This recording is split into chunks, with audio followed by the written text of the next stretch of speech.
unprecedented wildfires continue to spread across the country, so does false information about why. In recent weeks, images of hazy, orange-hued landscapes have been accompanying a tale about an outbreak of major wildfires across Canada. Tens of thousands of people had to be evacuated as a result of the flames, which also caused air quality to worsen throughout the nation and into the nearby US. It is now on course to be the worst wildfire season in the history of the country, with more than 4 million hectares, 10 million acres already burned.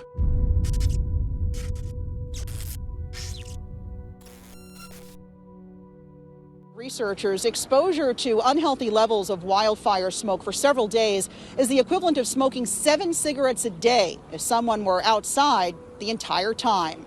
Politicians and online users are promoting harmful theories about what is igniting Canada's wildfires. What you should know is as follows. Lasers in outer space. Some have cited this as the cause of the devastating burning of Lytton, British Columbia, in 2021, which occurred as a result of a wildfire that essentially devastated the town and an unprecedented hot wave that broke all previous records for temperature in Canada. Even if the theory seems absurd, it had already been put forth several times. Wildfires in California were attributed to space lasers as early as 2018, and certain anti-Semitic claims that Jewish bankers owned the lasers were circulated at the time. Therefore, it almost seems quaint that a sizable number of Canadians are blaming the current wildfires that are destroying large portions of their country on environmentalists and government agents without lasers who are willing to drive into the woods and light a match. The stifling smoke that has kept children indoors, cut off the sun, and made it virtually difficult to breathe is reportedly caused by arson, not by natural forces or human negligence combined with a hotter and drier climate. These theories aren't archaic, and they're not just being circulated in obscure online communities. In response to a question from talk show host Ryan Jesperson last week about how she could balance her opposition to federal environmental and climate policy with the severity of the current wildfire season and its connection to climate change, Alberta Premier Danielle Smith didn't flinch. She expressed her worries about the possibility of arsonists. Arson is not a major component in the ignition of wildfires. More on that later. There have been stories as well that we're investigating, and we're bringing in arson investigators from outside the province. Smith is hardly the only one. All levels of Canadian government are divided on what caused the fires and how to put them out, which is causing people to have a profound ignorance of this dangerous and deadly climate moment. Regarding what these fires signify, there is genuine worry not just in Alberta but beyond. They are burning at a crucial juncture for conversations about climate policy, which will have a significant influence across Canada, especially in the oil and gas heartland. Not many people in the nation are unaffected. The tens of thousands of people who have been forced to escape face a clear and immediate threat to their safety and home. For individuals who work in industries like oil and gas, there is also a worry of job loss and job security. Not to mention the physical and mental strain placed on firefighters who must do their duties in the absence of proper support or financing. More than 1 million Canadians are still stranded under smoky skies brought on by fires thousands of kilometers away. The worry of a shifting world is felt by everyone. The debates that must take place now, discussions that ought to have begun a long time ago, are complex and extensive, and the solutions they produce will demand unprecedented cooperation amongst ideologies.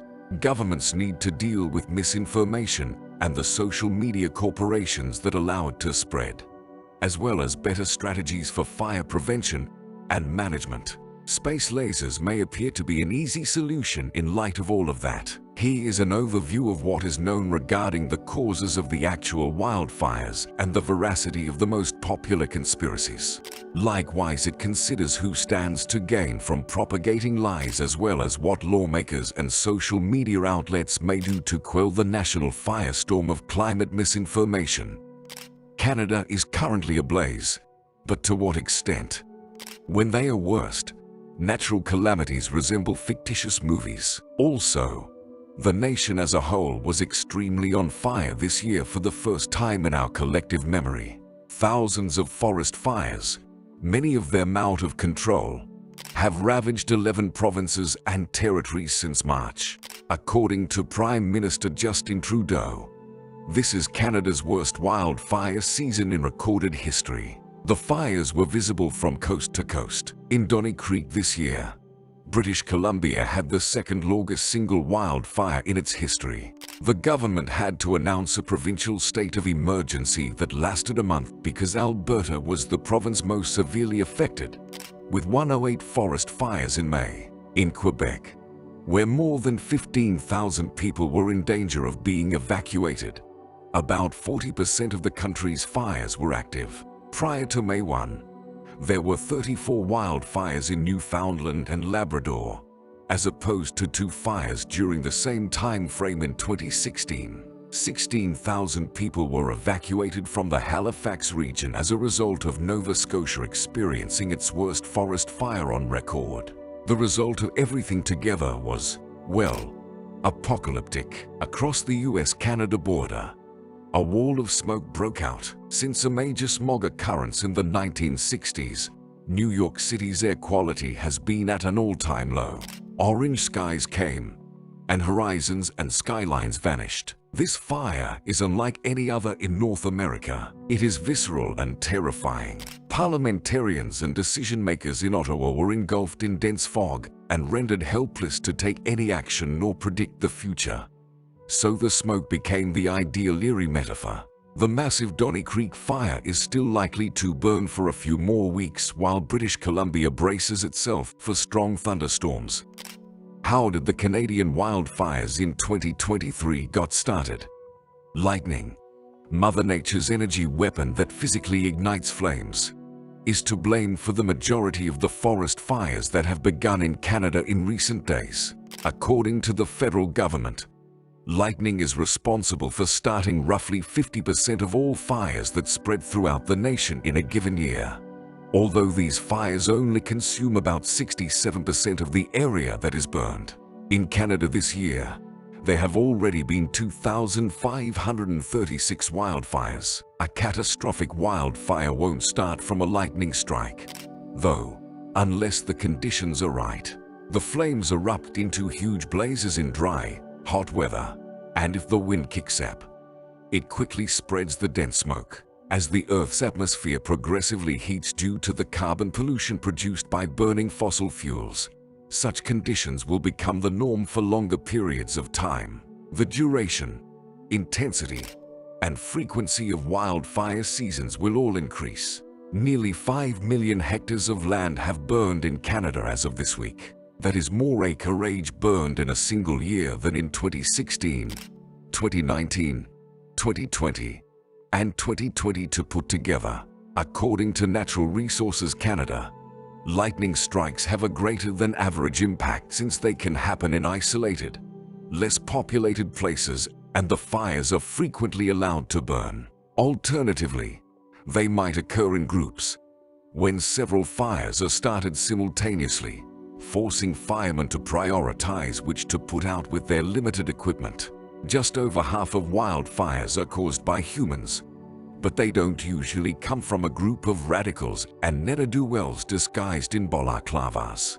A third of this year's 444 wildfires were started by lightning, according to recent data from the BC Wildfire Service.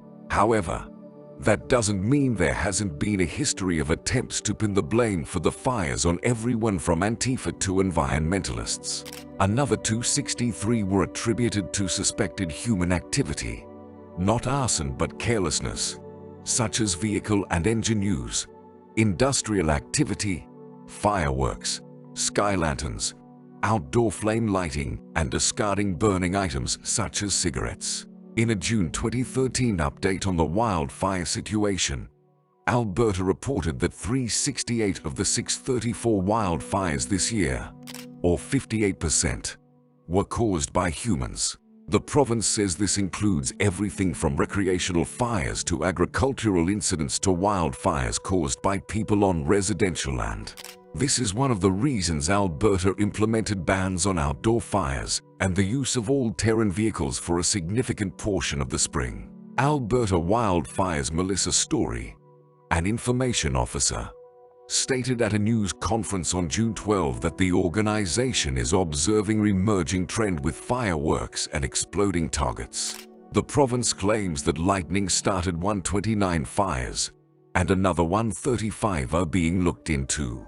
And yes, arson may be to blame on occasion. In Alberta, the RCMP prosecuted a man in May for a string of arsons that they claim included deliberately started wildfires in 2022. The man was also accused of violating terms of a prior charge that required him to stay on his property. Police didn't cite any environmental motives for the fires he started, which also burned down a church, a post office, and a rodeo grounds. In the same year, a Kamloops, British Columbia, lady was also accused of setting wildfires on fire. She filed a guilty plea, but no verdict has been reached. Numerous populations around the world have seen significant increases in their standard of living, which has resulted in greater demands on the planet's natural resources. The average global temperature is rising, extreme weather events are occurring more frequently, and the planet is straining to keep up. These factors are changing ecosystems worldwide and putting the survival of entire plant and animal species in jeopardy. In addition to the receding glaciers at the North and South Poles, forests are drying out. There is less precipitation and an increase in wildfires. We are all impacted by the effects of climate change. However, understanding it is necessary before we can act or adapt to it. And so, we hope this episode spreads awareness to everyone. Please subscribe to Weather Collapse if you want to know more and be updated on the latest news about natural calamities or disasters happening all over the world. And don't forget to like today's video. We'll see you in the next video. Thanks for watching.